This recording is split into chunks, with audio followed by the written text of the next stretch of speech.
On this episode, we asked our line followers to tell us what surprises them about the cost of living in Bangkok.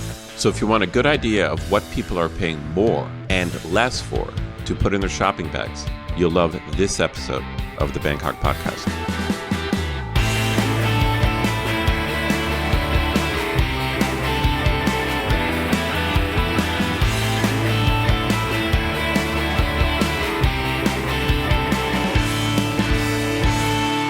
Sawadee krap, and welcome to the Bangkok Podcast. My name is Greg Jorgensen, a Canadian who came to Thailand in 2001 because Canada kicked me out due to my apathy towards hockey, and I never looked back. Yeah, that's not allowed, man. You got to get out. I'm a very weird guy. I always tell people I'm a very weird Canadian. I don't like hockey, not a huge beer guy, and I've never smoked weed, so... Yeah, but you're very nice. But you're very nice. You got that going for you. Sorry. And I met a Canadian American who came to Thailand on a one-year teaching contract. A fully 23 years ago, fell in love with apocalyptic torrential downpours that appear to be the end of the world that give way to beautiful blue skies after about 15 minutes. So I never left. That was a great video you sent me when you were on the boat stuck in the river.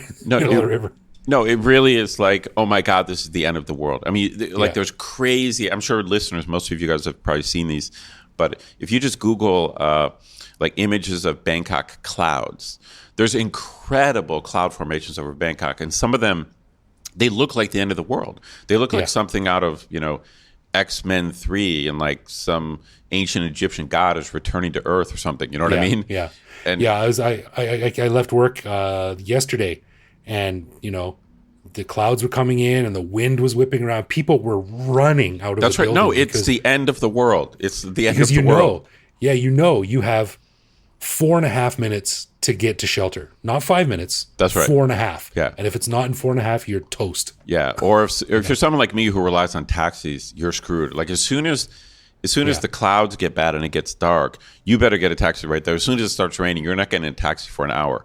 That's right. You got to preload your rainstorm taxi mojo. That's right.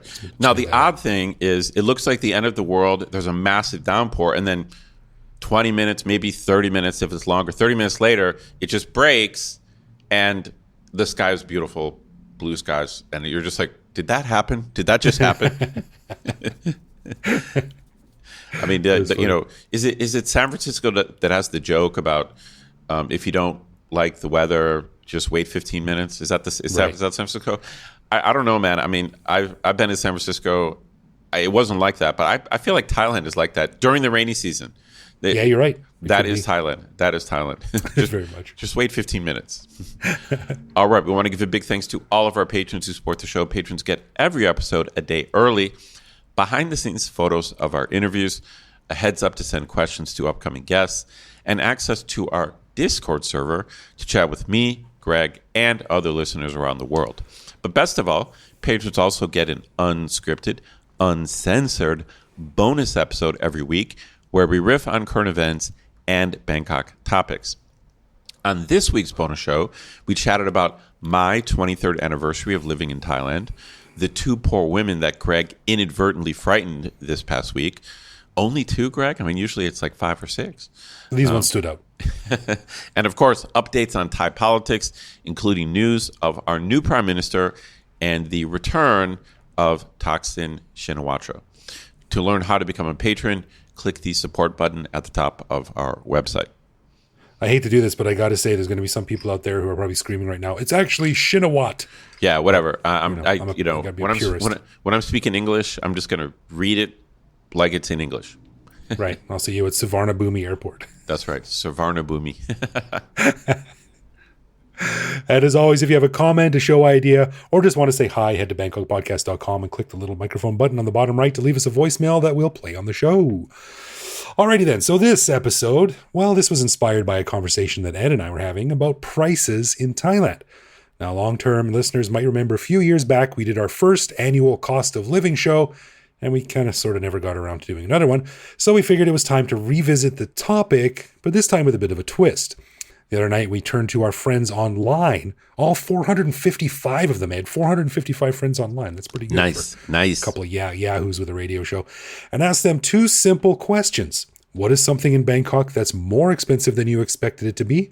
And what's something in Bangkok that's less expensive than you expected it to be?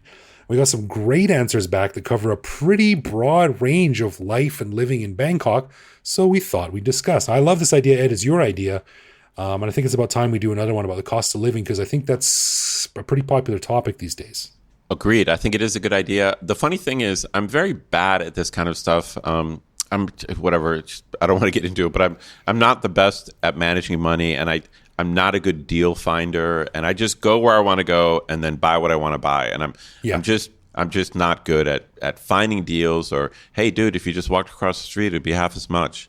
Like I'm not. Okay. Yeah. I always say I'll pay the 10 baht difference to not walk across the street. Yeah, and save money. I'm really bad about that. But let me just say this before we get into all of our listeners. I do have a mini rant. And I actually noticed this a long time ago, but I'm notice it more now, eating as a vegetarian. I'm also somewhat into making healthy, like fruit shakes and things like that. So I buy a lot of fruit. I feel like fruit, even just in general, I noticed some of the people we talk to or send us messages about lemons and specific fruits. But I just feel like fruit in general is more expensive than it should be here. Just because when I think of Thailand, I think of the tropics and fruit and mango on the trees, and it should be really cheap. But in general, I just feel like I think fruit is cheaper in the States. Like even tropical fruit, I think it's cheaper in the States. But doesn't it really depend on where you go? Like the guys pushing carts of pineapple and watermelon outside, you get 10 baht for a little bag of fruit. No, true that. You go to some little back soy table that some lady has, you can get it for pretty cheap. Oh, that's healthy. That's healthy for sure. The lady in the back soy table. It's organic. Psst, no. Want to buy a tomato? She opens her coat, No, that is a good point. In my case, I live so close to Foodland that I almost always shop there. But for me, Foodland represents the middle. Like I should be able to get a good deal at Foodland. It's not Villa, it's not Tops, but it's also not macro, and it's certainly not like a farmer's market. That's right.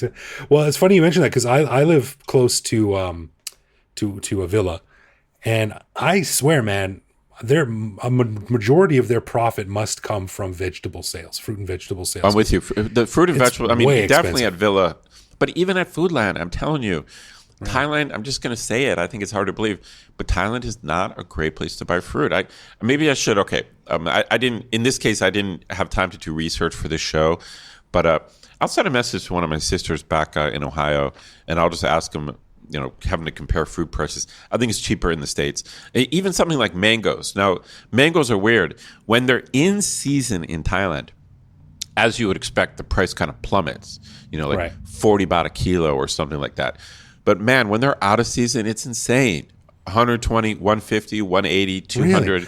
Yeah. I don't buy mangoes that often, so I never noticed. Yeah, mangoes are not as cheap as you would think here. But I'll do a little more research.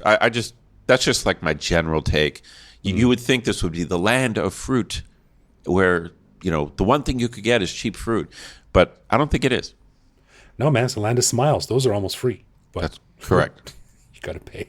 Well, let's just go through some of the responses we got from some of our friends online. And a big thanks to everyone. We couldn't get all of the suggestions in, but we did pick a pretty broad range here. So let's just go through them and discuss what people got back to us with. First of all is Martin, and he said that he has never paid more than 20 baht or something for water for his condo for the month.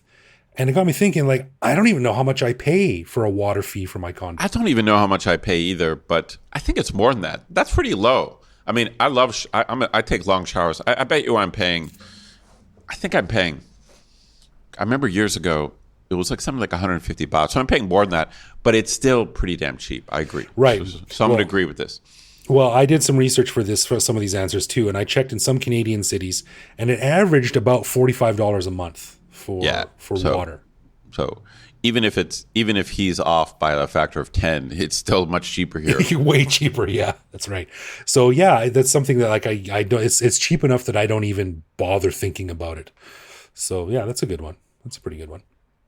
And the next one was from D.E. Lloyd, and he said that compared to Europe and Canada, gas and diesel in Thailand is much cheaper than expected. Interesting. But you don't drive a lot. And, this is tied to what we just talked about a few minutes ago, where I just don't pay enough attention to how much I'm paying. So I never look at how much gas is, because either I buy it or I don't buy it. And I can't not buy it. Right, so I just buy it. Yeah. So I don't know how much it is, but I will say lately it has been expensive. It cost me about 2,500 baht to fill up my car now. But I did a quick test here I looked at globalpetrolprices.com, and I think Thailand is right around the middle of all of the countries they have listed here.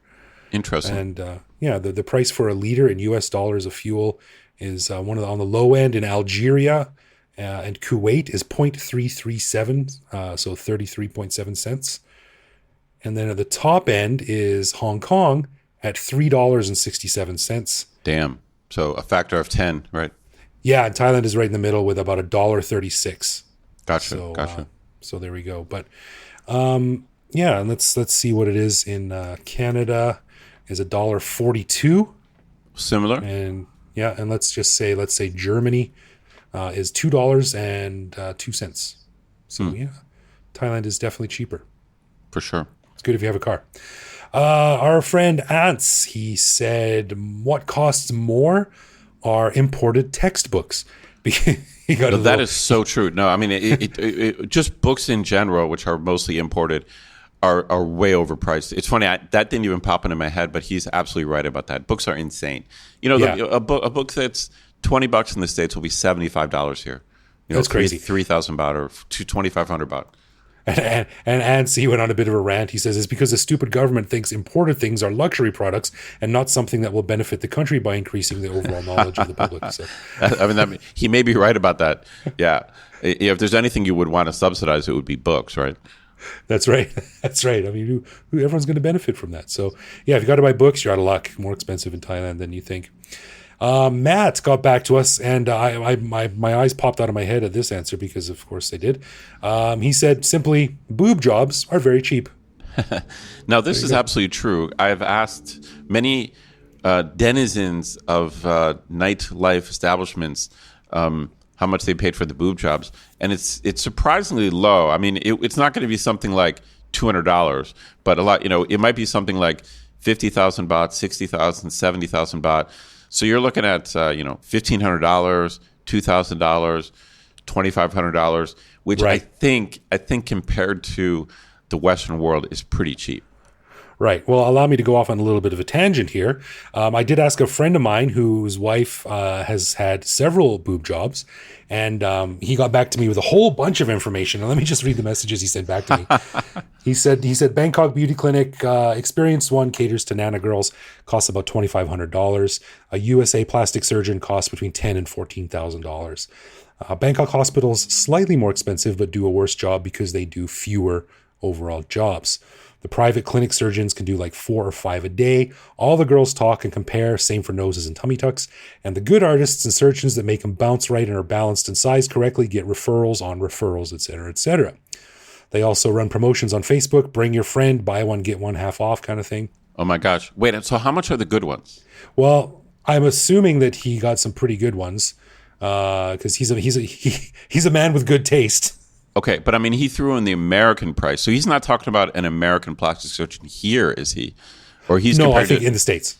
Okay, and so $2,500 is what he's saying for a good boob job here. Is that what he's saying? Like, if you know where to go? Yeah, I think so because his wife did the research, and he's a man of he has high standards. He has me as a friend. So, but yeah, I said about 90,000 baht. Okay. Yeah. No. That's okay. That makes a lot of sense because I've heard a fair number of women give me something like 60, which means they're probably getting the cheaper one. Sure. Yeah. I'm sure you can. He also said, fun fact: in Thailand, they give the old breast implants to take home. We have used fake titties in storage for what I have no idea, but they're on a shelf in boxes and bags. He said new models have microchips in them with serial numbers, doctor, clinic, date, specs. For warranty purposes and future surgeries, all manufactured in Costa Rica. This is way more than I've ever known about boob jobs. No, it's crazy. Day surgery, in the morning, out in the afternoon, come back in 2 days to have the drain tubes removed. Hospitals make you stay overnight, but clinics let you go home the same day. Wow. There you go. So listeners to the Bangkok podcast, you always get an education when you listen to our show. Perhaps more than you wanted, but there you are. Sander sent us a message, and he said, I've got Thai friends from Switzerland, and they went to Bangkok because he's in Switzerland, and they couldn't believe some of the restaurants were the same prices as in Switzerland. Well, I would say restaurants have gotten more expensive. You and I have talked about this. Yeah. I think COVID had something to do with it. But yeah, I'm not sure how much they've gone up, but I've felt the sting. Something that I feel like would have been 300 baht before is now 500. That's how I think.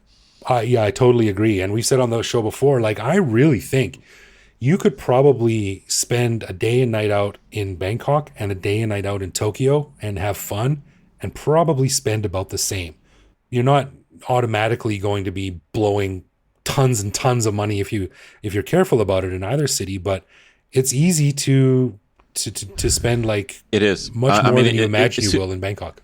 As soon as you step into anything that is kind of luxurious, anything that high so in Bangkok is as expensive as it would be in the States. Right.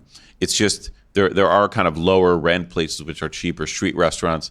But if you look at a place that is a genuinely nice restaurant, it's not going to be cheap. That's right. Yeah. And I mean, that's a great thing. We love about Bangkok, right? Is that if you know how the place works, you know the cracks in the system, you can still live very cheaply, but it's becoming more difficult to do that. Agreed. So 3 people, Tom and Mina and Zach, both sent in that the BTS and the MRT are way more expensive than they expected it to be. Interesting. I did not know that. Yeah. And we've talked about this before in previous shows about how compared to the average wage of like a low wage earner or something like that, if you've got to go from one end of the city to the other on the BTS, that's a significant cost. Sure. Right?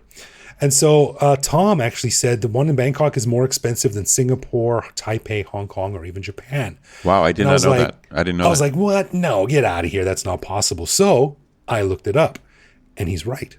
Oh, wow. Check this out. To go 8 stations on the BTS in Bangkok is 47 baht. In Taipei, to go 8 stations on their mass transit system, 32 baht. Hong Kong, 8 stations, 33 baht. Tokyo, 43 baht. And Singapore, 46 baht. Oh, wow. I mean, this is something I never would have guessed. I never would have guessed that. Dude, very, very good research there. I'm impressed. So obviously, these other wealthy cities, the difference really is that the government is subsidizing it. You know, whereas like in Thailand, what's happening is the government has to pay back like the cost of, you know, usually they have private investors who build it, you know. Right. So I think what's happening in these wealthier countries is the government is subsidizing that, and where in Thailand it's got to make a profit, I think. Right. I'm not sure what it is like in Taipei or Hong Kong really, but I mean, Thai people love their cars, right? Cars are status symbols. Sure. I'm sure they are in most places, but I'm not wondering if those other cities have, you know, like you've got to pay a fee to go into the city center, or, you know, certain license plate numbers are not allowed to drive on odd or even days. You know how some cities do that kind of thing to incentivize Yeah, I don't know. Transit. So I don't know, but yeah, it's expensive. Our pal Justin Dunn, you might remember him from episode 24 of season 6 when we talked about his Bangkok haunt tours. Sure. He wrote in and said, gyms in Thailand are way more expensive than in the US. One thing you go to gyms here, like I do some. I would. The only caveat I would say is the nicer gyms. So he's correct, but there are local. And anyway, this is kind of the point I just made. Like if you're willing to just kind of go down market, there are deals. But if you're like, hey, I want a proper nice gym with like modern equipment, you know, very clean, he's right. Like it's more expensive here. Like I think there's less competition in the U.S. or probably Canada too. I think there's a lot of competition in the gym space. There's a gym close to me in a park that I really want to become a member of, and I checked one time, and I think it's like 40 baht a year or something like that. And it's one of those outdoor gyms in the park. And, you know, you're lifting like cement buckets and tractor tires and stuff like that. But I'm nervous, man. I don't want to go there. Some of the dudes there look like the Hulk. They're ripped. Oh, really? Oh, funny. And I don't want to show up with a dumbass fat foreigner. Hey, how does this work? Got to start somewhere. Justin said, wine and spirits are crazy expensive here. And I looked this up. Wine and spirits here are charged an import tax of between 5 and 60%. VAT of 7%, and an excise tax which can be up to 300%. Yep. I mean, this is one of my old, I guess I haven't talked about it much recently, but yeah, this is one of my old complaints. It's always, I think in the past we did what did we do? Did we do a top 10 or top 5 things we don't like about Thailand? And I think wine prices is on my, is on my hate. It's on my hate list. It's in the top 10 of things I don't like about Thailand. You know, when I go back home, I just can't believe, for basically for $10 in the U.S., I can get a decent bottle of wine, but that would be 350 baht here, and I cannot get a decent bottle of wine for 350 baht here. Right. Okay. Fair enough. You know, it's a big difference. And Justin also said something I didn't even think of, and he said guns in the U.S. are about $400 to $800, but in Thailand, as far as he knows, they're about $2,000 to $3,000. Oh, wow. I didn't know that. I don't know anything about gun prices, right? Me neither. And that's probably by design because he also said you can't sell guns to foreigners. Oh, I see. Okay. Yeah. So if you want to buy a gun, prepare for some sticker shock. And on the other end of the scale, he left on a sort of a down note. Thanks, Justin, for bumming me out. He said the cheapest thing in Thailand is life. Oh, geez. There's just so little value put on life here. No helmets, no enforcement of the laws, no stopping for pedestrians, minimal safety precautions. Life is fast and cheap. I mean, he does have a point. I think this is part of the kind of my Pinrai kind of shit happens attitude where Thai people do seem to take surprising risks sometimes. Like I'm always amazed on the highway when you see a girl like sitting side saddle on a motorbike, that's going 80 kilometers. And you're just like, why are you doing that? Yeah, it's crazy. So very good suggestions, Justin. Thanks for bumming me out. Your penalty is that you have to buy me a drink and make me laugh, which is pretty easy for Justin because he's a funny dude. Yosha wrote in and said playing cards are way more expensive than you expect them to be. I paid 400 baht for a deck at 7-Eleven, and I had to ask for them as they were hidden back behind where the booze and tobacco are kept. Wow. Yeah, that's definitely a sin tax.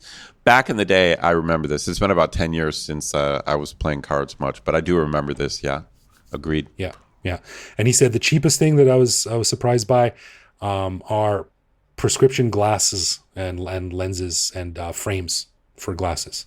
Interesting. They're still not cheap here, but I think back home they're kind of insanely expensive. Dude, this is one of my all-time pet peeves. Like plastic glass frames are one of the biggest scams. Agreed. In the world, right up there with printer ink, right? And diamonds. The De Beers, the whole thing is a scam. But yeah, you're right. The price of glasses overall, it's just a scam. It's crazy, man. It's funny you mentioned De Beers because I'm not sure if you know, but Luxottica has the same type of monopoly over the optical industry that De Beers has. Yeah, that's right. Yeah, that's right. I've read about it before. It's just, I agreed, it's a scam. But he's saying that in Thailand, it's less expensive, though, than you would pay back home. That's cool.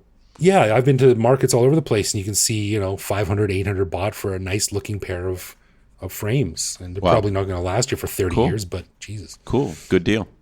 Yeah. Captain Kirk, fitting enough, wrote in and said less expensive are domestic flights. Yeah, true that. He's right. I mean, you can pop up to Chiang Mai or even down to Phuket for not a lot of money. Maybe it's just living in a massive country like Canada and probably the US as well, but domestic flights in Canada are crazy expensive. Because it's so far, sure. Sometimes when I have to fly to another country in Canada for I fly to Vancouver for say 40,000 baht, and then to fly to another city in Canada is 30,000 baht. Oh wow, jeez, it's nuts. Yeah, it's nuts. Agreed. It's nice being able to go somewhere for 2,000 baht. JCope888. These aren't real names, by the way. These are just the names it displays when they send in on their line message. So I don't know what their real names are. But what do you think about this? He says more expensive. Coffee is surprisingly expensive considering the average income. Interesting. I just started drinking coffee a few years ago, so I never drank coffee in the States. So I don't know.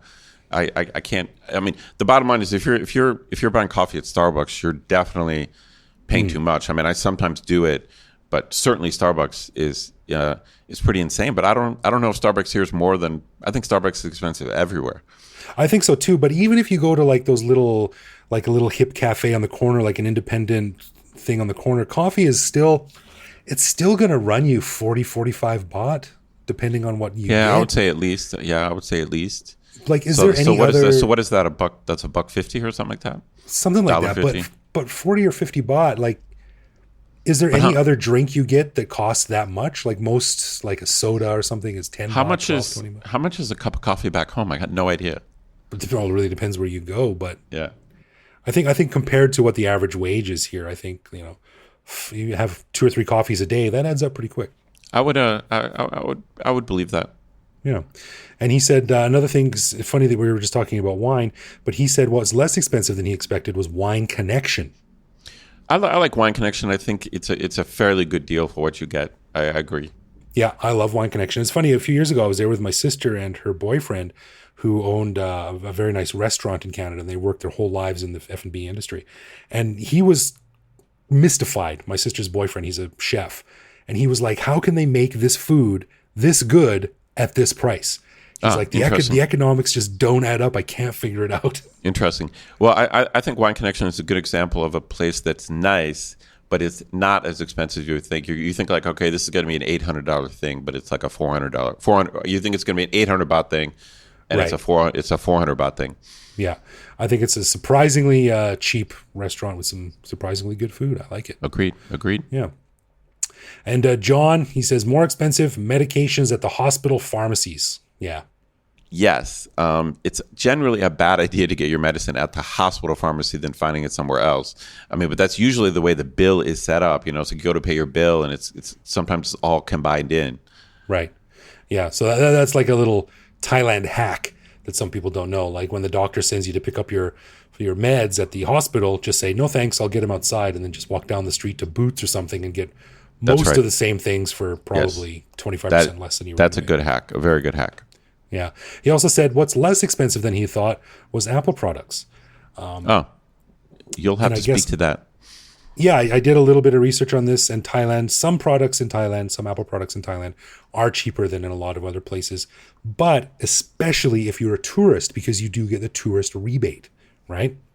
So if you're buying like an iPhone case, it's not that big of a deal, but if you buy a laptop here, you can get a couple of $100 back when you leave. So Nice. yeah. And not every country has that, so that's pretty good to take advantage of. Leonard. Now, I can't speak to this, but you can, Ed. Leonard said more expensive than he was expecting is men's haircuts. I hardly ever get my hair cut since I have such long hair. So you and I are in the same boat. I just let my hair go, and then I cut my ponytail. That's it. So he's saying men's haircuts are more expensive. I would be surprised at that, just because a lot of these basic service things in Thailand are pretty cheap. But whatever. I mean, I honestly, I get my haircut once a year. I'm not making this up. So I get my haircut once a year. So I have no framework. But if he says so, I'll believe him. Well, he said they cost 350 to 550 baht when you can get a 2-hour massage for the same price, which is interesting because my son, I can take him down the street to like the local barber, and I can get a 300 baht haircut. But last time I did that, my wife yelled at me because it was not a very nice haircut. So now we go to the Haiso place that's in a mall, and it's 600 baht for my son's haircut. Wow, that is pretty expensive. Yeah, but it's really nice and very professionally done every time. So there we go. For what it's worth, my haircut is free because it's done with a razor. And Tim, this is back to our vegetable discussion. He said what was really shocking for him is lemons. No, agreed. No, that's part of the fruit thing.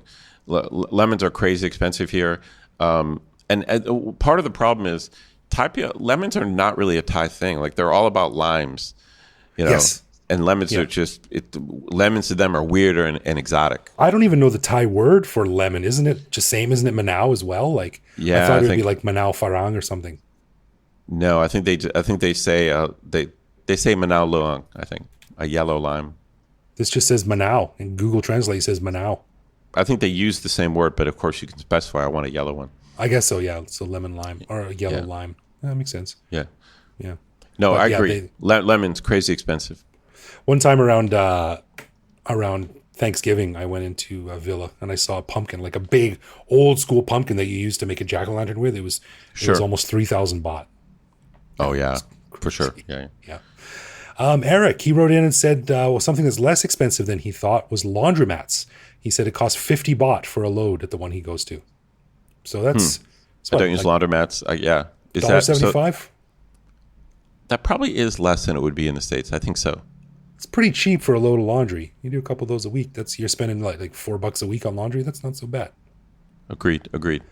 I used to take my laundry to a place down the street a lot, and the weird crazy lady that did it fell in love with me, so I had to go somewhere else. But those were the good old days. But now I have a laundry machine at home, so washing machine at home. But if you can do it for 50 baht every time, I think more power to you. And last but not least, Jack wrote in with my favorite food, something that's more expensive than he expected it to be, pizza. Yeah, I think pizza it's not super expensive here. There are deals to be found. But again, I think in the US, pizza is so competitive, like delivered pizza. Right. Like there's so many cheaper brands of pizza and so many deals. 2 large pizzas for $8, Little Caesars kind of stuff. Right. That he's probably right. I think pizza's more expensive than you think it would be. But and it's weird because I do see pizza all over the place, but it's still not like the States. In the States, It's just serious competition. Well, I mean, for what it's worth, my pizza of choice, just because it's so easy and they've got all my information, is a pizza company. Sure. And unless you're getting a deal, like if you get 2 large pizzas, it can be over 1,000 baht, 1,200 baht or something like that, depending on what type you get. That's right. You're looking at $40-$45 for some pizzas. Yeah, I mean, sometimes they have deals, but if they don't have a deal, then I'm paying 450 baht for one medium, which is a lot. I mean, that's $15 or something for one medium pizza. Yeah, you're right. And then you jump up to someplace like Pizza Pala, which is my favorite pizza in Bangkok. And they get real expensive real fast, 2,000, 2,500 baht for a So I'm going to have to go agree on that, although I still eat a lot of pizza here anyway. Shamefully. Yeah, and that's it. That gives us a pretty broad look at some of the things you have to think about when you live here and some of the prices that you have to contend with. Again, a big thanks to everyone who wrote in and some really good suggestions there. Well, I'll tell you, I'm not sure there's a general pattern in that. Like, it's just some things are more, some things are less. So people out there, you just got to up your game. You got to get into the specific. You got to get into the granular detail to figure out how to save money. That's right, and that comes with what? Time, experience, and failure. Yep, that's right. That's right. You got to put in your time to figure out how Bangkok works. But we're still pretty lucky. And like we said, if you live here long enough and listen to enough shows of the Bangkok podcast, eventually you'll pick up enough information where you figure out how to live here and save a lot of money if you know what to do. For sure. Hopefully. All right, let's get into some love, loathe, or live with, where one of us picks a particular aspect of living in Bangkok, which we discuss to decide if it's something we love about living here, loathe about living here, or have come to accept as something that we just have to learn to live with no matter how we feel about it. Ed, this is your turn, and I'm going to set some ground rules. You can't use fruit or vegetables. Okay, no fruit or vegetables. Dude, this is just something that I know you're going to have an opinion on, but I'm not sure what you're going to say. You would agree, I think, that you would like to improve your Thai language ability? Hard agree, yes. Okay. I've also, recently been trying to do some work, although fruitlessly. What is your general take just on English transliteration? Is that a key part of your improving your Thai, or are you I got to go with Thai letters? So do you like having the Sawadi, S-A-W-A? Do you like that? Is it a good thing? Or do you think it's holding you back? Me personally, or for people who are trying to learn Thai? Well, I guess I'm asking about you, so I'm not asking what you would advise other people. Like in terms of where you're at, is it a good thing? I think it's sort of like having a backup parachute. It's good in case you get real stuck. And because sometimes you're trying to read Thai and you just can't, there's a weird vowel or there's no space and it's messing you up and you just can't get it. And then you look over to the side and you're like, oh, I see. Okay. And then it like jogs your brain loose and you can continue on. So it's nice to have as a backup. But that being said, I do not like using them because if you can remember all the special little squiggles and lines that are supposed to indicate the tones, then you can remember the Thai letters. And that's the way to go about learning it. Yeah, I mean, I think that's a reasonable point of view. I've just come to the conclusion now that transliteration is evil and it's like a stumbling block. Like I've just realized that like I just have to stop using them. I just have to just totally focus on the Thai letters, because my problem, even after all these years, when I'm speaking Thai, I see English letters. You know what I'm saying? So when I'm interesting. when I'm thinking, when I'm thinking of what I want to say. So let's say I want to say like Nam Manao. It's like I'm in my head, I'm saying NAMMAN, and I just realized that is crippling. Like that is holding me back. And again, like you pointed out, it might be just for me. I guess technically you and I are probably advanced beginners. We're not like true beginners. No. We should be much further. But I don't think I don't want to speak for you, I guess, but I'm definitely not intermediate. I'm not intermediate. I would say I'm an advanced beginner. So I'm well ahead of someone who got here like last month. You know what I mean? Yeah. But not that much. I'm not that much ahead of them. Yeah. So I'm all in now on reading Thai properly, and I'm just trying to banish all transliteration from my life. Yeah, I think it might have been Stu J. Raj, who said that if your teacher shows up with a book full of transliteration, you should get a new teacher. And I agree with that. If you're starting to learn out, that's, again, is like you said, it's crippling. It's going to hold you back. It's clearly in the long run. I mean, you're right that it is nice to have, but of course it all depends on why you're learning and how serious you are. But I think if you're even moderately serious, you got to leave it behind. I would say I loathe them. This is a loathe for me, but in the same way that I loathe having chocolate bars in my house. Because like I really do loathe it, but man, sometimes you need it. Feels good. It feels good sometimes. Have a Mars bar, Well, I'm a loathe. At least now, I'm definitely a loathe. Yeah, that's a good one. Okay, a final thanks to our patrons who support the show. Patrons get a ton of cool perks and the warm, fuzzy feeling knowing that they're helping us in our never-ending quest for cool content. Find out more by clicking support on our website. And connect with us online. We're BangkokPodcast.com on social media, BangkokPodcast.com on the web, or simply BangkokPodcast@gmail.com. We love hearing from our listeners and always reply to our messages. Hoo-ah! You can also listen to each episode on YouTube. You can send us a voicemail through our website that we'll feature on the show. I'm off Twitter now, but you can find me on Threads @BKKGreg. So thanks for listening, everyone. Take it easy out there, and we'll see you back here next week. For sure.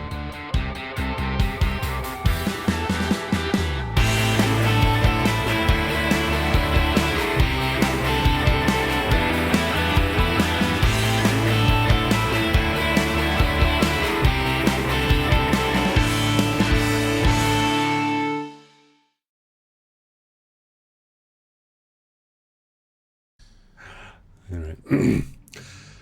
Sawadee Khap, and welcome to the... I mushed that together.